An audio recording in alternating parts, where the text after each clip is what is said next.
कि आपके अनुसार से महात्मा गांधी जन्नत जाएंगे या जहन्नुम? चलो, अगर अगर वो क्या कहता है इससे? अगर वो कुफर पर मरे हैं तो सीधे जहन्नम जाएंगे, जहन्नम का टिकट पक्का है। मतलब वो देशभक्त चाहे जितना भी फर्स्ट क्लास। अगर वो कुफर पर मरे हैं तो जहन्नम का टिकट पक्का है। कुफर पे तो मरे, क्योंकि इस्लाम तो उन्होंने कबूला नहीं था। तो आप जहन्नम में जाकर मिल लीजिएगा, अगर आपका भी कुफर पर खात्मा हो, वहीं मिलेंगे वो आपको। सलाम, नमस्ते, सत श्री अकाल दोस्तों आज हम इस वीडियो में देखेंगे कि हमारे हिंदू भाई ने मुफ्ती यासिर नदीम साहब से सवाल किया है कि क्या महात्मा गांधी जन्नत में जाएंगे या जहन्नुम में। तो इस पर मुफ्ती यासिर नदीम साहब ने क्या जवाब दिया, इस वीडियो में हम देखेंगे और आप भी इस वीडियो को पूरा देखिए। और अगर वीडियो पसंद आए तो लाइक, शेयर, सब्सक्राइब करना ना भूले दोस्तों। तो चलिए वीडियो को देखते हैं और जानते हैं कि इस हिंदू भाई के सवाल का जवाब मुफ्ती यासिर नदीम साहब ने क्या जवाब दिया। अनुसार से महात्मा गांधी जन्नत जाएंगे या जहन्नुम?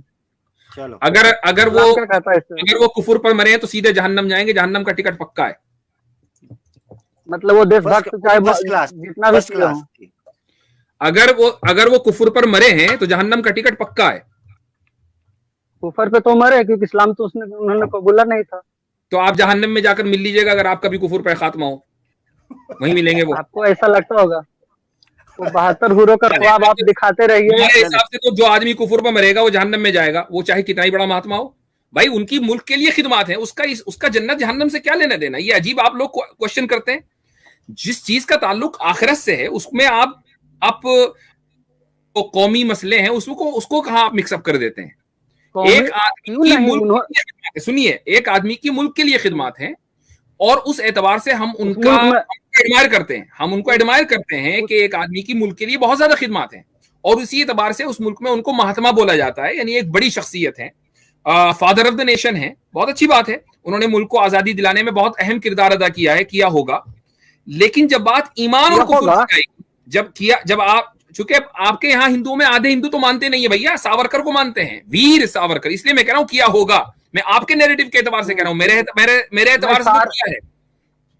मेरे एतबार से हिंदुओं के जो फ्रीडम फाइटर थे, मेरे एतबार से तो किया हिंदुओं के फ्रीडम फाइटर, मेरे एतबार से तो किया है। लेकिन जब बात ईमान और कुफर की आती है, जब बात खुदा और दीन की आती है, तो यहां कसौटी ये नहीं है कि आपने अपने मुल्क के लिए कितनी कुर्बानियां दी हैं। यहां कसौटी ये है कि खुदा को मानते हो या नहीं, अल्लाह के रसूल को मानते हो या नहीं। अल्लाह के रसूल को मानते हो और खुदा के मानते हो तो चले आओ, और अगर ये नहीं है तो दफे हो जाओ। यहां फिर कसौटी ये है। हमें तो लगता है कि महात्मा गांधी इस बात को उस समय समझा दिया होता कोई, तो वो जो मुल्क में जो हिंदू मुसलमान के लिए कर रहे थे, उन्होंने अगर ऐसा सोचा होता तो शायद उनकी आंखों पर से पट्टियां हट जाती कि मुसलमान के बारे में क्या समझाने दिया आप लोगों ने। समझाया गया, महात्मा गांधी को समझाया गया, उनको बाकायदा मौलाना अब्दुल माजिद दरियाबादी और भी बहुत से लोगों ने खुतूत लिखकर उनको दीन की दावत दी। हमने तो उनकी उनकी जिंदगी में क्लियर कर दिया था कि आप सही रास्ते पर नहीं हैं। उनकी जिंदगी में क्लियर कर दिया था।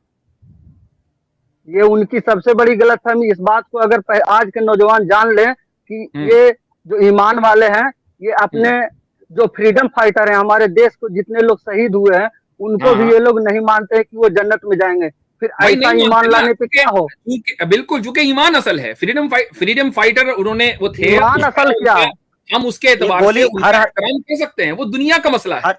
मसला जब आखिरत का आएगा तो एतबार ईमान का होगा। हर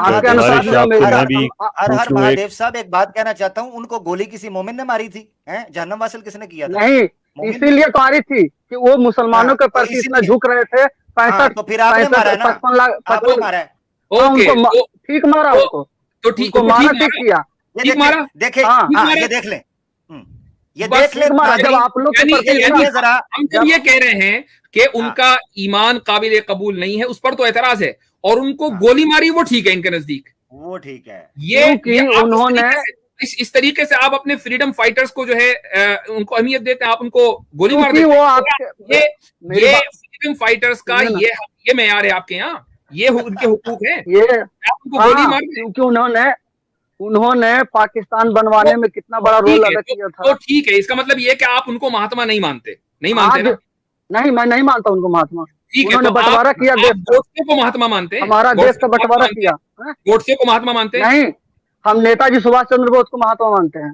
नेताजी सुभाष चंद्र बोस ने गोली नहीं मारी, गॉडसे ने मारी है, और आप गोली मारने को जस्टिफाई कर रहे हैं। इसका मतलब आपके नजदीक गॉडसे महात्मा है, कहिए गॉडसे महात्मा नहीं, है? मेरे अनुसार गॉडसे मारा जो ठीक किया, लेकिन महात्मा वो नहीं है। गॉडसे ने मारा ठीक किया, यानी जो इंडिया का नंबर 1 पहला इंडिया का टेररिस्ट था, उसके टेरर को आपने सपोर्ट कर दिया। उससे पहले सुनिए ना, उससे पहले अब्दुल्ला ने दयानंद सरस्वती को मारा था। पहला टेररिस्ट अटैक है वो महात्मा गांधी के ऊपर हुआ है, आप उसको इंडोर्स कर रहे हैं। उससे पहले दयानंद सरस्वती को मारा गया था, अब्दुल्ला ने मारा था, इस बात को याद रखिएगा। आजादी के बाद जो पहला टेररिस्ट अटैक हुआ है वो गॉडसे ने किया है। इंडिया की आजादी के बाद पहले दयानंद सरस्वती को मारा गया था, आर्य समाज के अच्छा, दयानंद सरस्वती को मारा गया था। अच्छा महादेव साहब, दूसरा मान लेते हैं आपके लिए। टेररिस्ट कैसे किसी का दूसरा मान ले, मैं आपसे, यानी आप टेररिस्ट अटैक को सपोर्ट कर रहे हैं और मुझसे पूछ रहे हैं सलमान रुश्दी के बारे में। मेरी बात सुनिए ना, मुझसे पूछ रहे हैं आप सलमान रुश्दी के बारे में और टेररिस्ट अटैक को सपोर्ट कर रहे हैं। ये देखें जरा, वो टेररिस्ट कैसे हुआ? किसी से इत्तेफाक हुआ, उसने गोली मार दिया उसको। वैसे तो मर्डर लाखों होते हैं हिंदुस्तान में। गॉडसे को इंडिया में टेररिस्ट माना जाता है, गवर्नमेंट रिकॉर्ड्स में। टेररिस्ट अटैक को आप सपोर्ट नहीं माना जाता है, जिसको उसने अपने बयान में कहा है। जिस शख्स को महात्मा माना जा रहा हो, जिसको फ्रीडम फाइटर माना जा रहा हो, उसके कत्ल को आप जस्टिफाई कर रहे हैं। मर्डर था कि नहीं था? चले मैं कहता हूँ, मर्डर था कि नहीं था? हाँ, मर्डर था, वो मर्डर था। मर्डर इंडिया में लीगल है कि इलीगल है? इलीगल है। इलीगल है। इलीगल नहीं है वो, सपोर्ट कर सकते हैं? How dare you?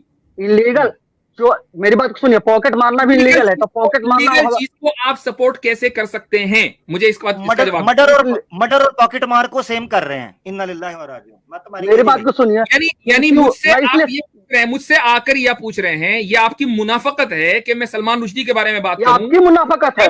आप ये कह रहे हैं कि गांधी को कत्ल करने वाला नहीं, उसके कत्ल को आप जस्टिफाई कर रहे हैं। How dare you? मेरी बात को सुनिए, पहले म्यूट मत कीजिए। सुनने की जरूरत नहीं, कोई म्यूट नहीं कर रहा है, किसी ने म्यूट नहीं किया एक सेकंड के लिए भी आपको। मैं सिर्फ ये कह रहा हूं, मैं आपकी मुनाफकत और आपकी हिपोक्रेसी दुनिया के सामने दिखाना चाहता हूं कि आप जैसे लोग जो मैं भी गांधी की मैं भी गांधी की, वो मुसलमान, आप जैसे लोग खिलाफत आंदोलन होंगे तो में साथ दिया, फिर भी जहन्नम में जाएगा।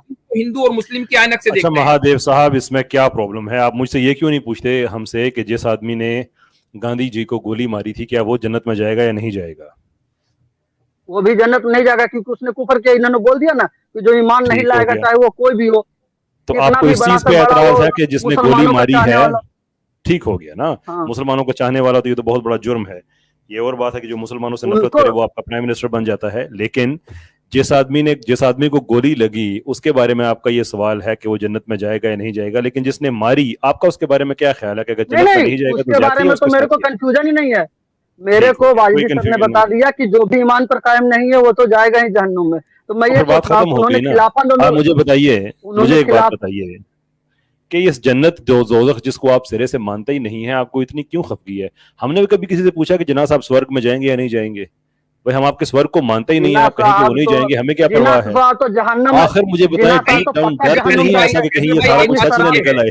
कैसर भाई एक बात तो ये, हम तो ये भी नहीं पूछते कि भाई फला साहब जो है अगले जन्म में क्या होंगे। भाई कुछ भी हो, हमारी तरह से आप लोगों का बिलीफ है, हम उस चीज को ठीक ही नहीं मानते। बात खत्म। जब आप जन्नत और जहन्नम को ठीक मानते ही नहीं है तो आपको डर किस बात का? कोई कहीं भी जाए, शायद डीप डाउन हो ही कोई सच ही ना निकल आए। असल बात ये नहीं है, असल बात ये नहीं है आज के इस डिस्कशन में। असल ये नहीं है कि कौन जन्नत में जा रहा है कौन जहन्नम में जा रहा है। असल ये है कि जिस शख्स को पूरी कौम मिलकर फ्रीडम फाइटर और हीरो मानती हो, उसके कत्ल को ये बैठकर जस्टिफाई कर रहे हैं। इससे बढ़कर टेररिज्म और कुछ नहीं हो सकता है। ये है terrorist. You are a terrorist. Exactly. आप टेररिस्ट हैं, आप टेररिस्ट हैं। आपके जैसे लोग हैं जो भड़काते हैं। हर भाई आपसे जान देते हैं, हर महाफैंक ओसामा बिन लादेन। मैंने किसी भी कत्ल को अगर जस्टिफाई किया होता तो मुझे आप टेररिस्ट कह सकते थे। आप लाइव आकर हमारे शो पर जो फादर ऑफ नेशन है उसके कत्ल को जस्टिफाई कर रहे हैं। इससे बढ़कर और टेररिज्म क्या है? This guy was a bloody terrorist. इसको तो इसके खिलाफ तो एफआईआर होकर इसको जेल में सड़ना चाहिए था। इसको बताइए, आज के दौर में भी इस तरह के लोग मौजूद हैं जो कत्ल को जस्टिफाई कर रहे हैं। कत्ल को जस्टिफाई, और लीडर ऑफ द नेशन है, उसके कत्ल को जस्टिफाई कर रहे हैं। जी हाँ, यही लोग असल में टेररिस्ट हैं जिन्होंने इंडिया को बिल्कुल तहबाला किया हुआ है। ऐसे ही लोगों से इस वक्त निजात हासिल करना बहुत जरूरी है, इस मानसिकता से, इस माइंडसेट से। चलें ठीक है, आगे चलते हैं।